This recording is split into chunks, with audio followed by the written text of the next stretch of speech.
He is the holy here, under your feet, the one who absorbs the quakes of your fears, who is the tremors of your unspoken dreams. He is the holy here, and the foundations of our thresholds shake at his voice, and all we can stammer is, "Woe is me, for I am one of unclean lips, and I dwell in the midst of a people of unclean lips." Woe to us for shooting our wounded instead of wounding our own pride and binding up the wounded with grace. Woe is us who too often have fallen into perfectionism, which is literal Pharisaism and judgmentalism and privatism and hyper-individualism and materialism and triumphalism. We have held us and the world to a standard of perfection instead of falling into the only thing that can ever, forever hold any of us, his arms of grace. Woe to us with our full plates. Well, every 3.6 seconds another person stops breathing because they died of hunger, died of an empty plate. Forgive us for the 1 billion people who will live every single one of their breathing days in wild, suffering poverty. Forgive us for not caring for the widow and the orphan, but caring more about looking like we're keeping up with the Joneses. Because you say faith like this is a sham, a fake, a fraud. Woe to us for our culpability in a world where 80 people own the same amount as the poorest half of the world, where 80 individuals own as much as 3.5 billion people on the planet. Forgive us for living apathetically in a time where there are more slaves in the world today than ever before in history, more than 29 million people, when less than 1 in 100 of them will ever be rescued, when our clothing, our chocolate, our coffee, our smartphones depend on slave labor for producing these goods cheaply so we have more money in our wallets, regardless of how much life and soul it costs anyone else. Woe to us for our responsibility in systemic racism, in which more African Americans are in jails right now than were in jail in apartheid South Africa, in which an African American male is sentenced an average of 20 to 50 times longer prison terms than a white male convicted of the same drug crime, in which even though blacks and whites have similar levels of drug use, blacks are 10 times as likely to be incarcerated. Woe to us as a culture who prides what we see in mirrors more than what you, God, see in hearts.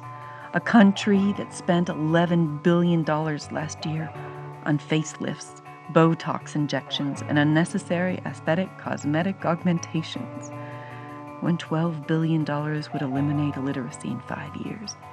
$15 billion would solve the world's water and sanitation issues, and $1 billion would fully fund all overseas mission work. Forgive us, God, for caring more about our faces than facing your face.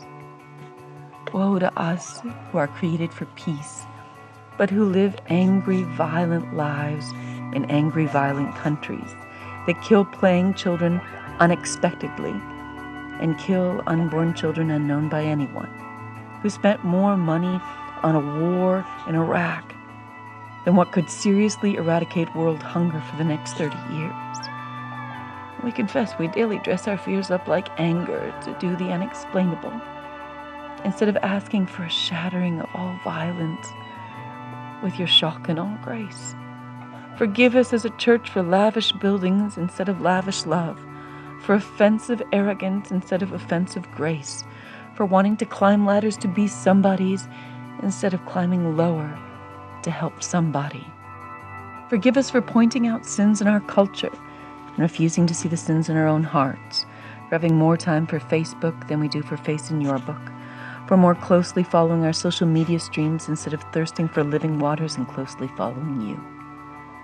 Forgive us for wanting callings bigger than our character, for feeding our fears to be bigger than our faith, for not begging you, God, to make our humility bigger than any of our platforms, for thinking we could claim you as our king, know you as our king, but be silent about you and your kingdom. Forgive us for carrying around our coffee cups, on trend on the outside, yet filthy on the inside, instead of carrying our cross and pouring our lives right out. Forgive us for wanting a work that is seen by others instead of yearning for kingdom work that is seen by you. for wanting to be the greatest of all instead of wanting to be the greatest servants of all, for wanting to be first in everything instead of returning to our first love. Forgive us for having hearts that are idol makers instead of making you the king of our hearts.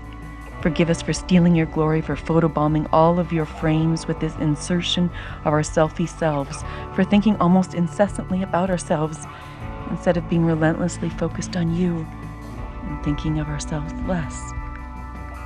Forgive us for vandalizing grace with sarcastic cynicism, for trashing hope with acidic pessimism, for suiting up in our armor of negativity because we aren't brave enough to believe and surrender to the courage of vulnerability.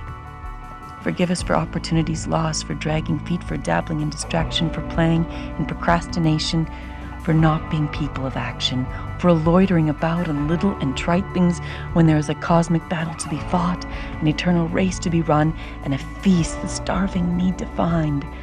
Forgive us for not wanting to pay any price, have any cost, take any risk. Forgive us for not loving the marginalized when you told us that it's in the margins that you write the greatest words. Forgive us for loving our agendas instead of interrupting our agendas because we love you. Forgive us who have loved so little because we have loved ourselves so much. If my people who are called by my name humble themselves and pray, if you return to the Lord with all your heart, then put away the foreign gods and direct your heart to the Lord and serve him only, and he will deliver you out. 1 Samuel 7:03. If we, his people who are called by his name, prayed every morning at 7:03, if we repented and sought his face, his cross, his cleansing grace at 7:03, then might he heal our land and all our broken hearts. Then one of the seraphim flew, having in his hand a burning coal that he had taken with tongs from the altar. And he touches your mouth and says, "Behold, this has touched your lips, purified your lips." In the nearness of our union, in our face-to-face communion, our souls are seen. Our fears and our tears are touched. Our shortcomings are caught in this falling into his cross-shaped burning love for us. If we'd let our hurting places intersect with his redemptive love, cross the reach of his remaking love, if we'd let the wounded healer bind our wounds, take our unspoken brokenness and give us his unconditional wholeness, let the scent of his relentless love wake us to more. If we hear and answer and open, he comes in and feasts even always with all of us. And we rise.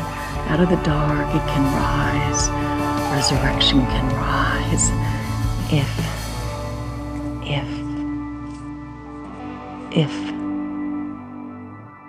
7:03.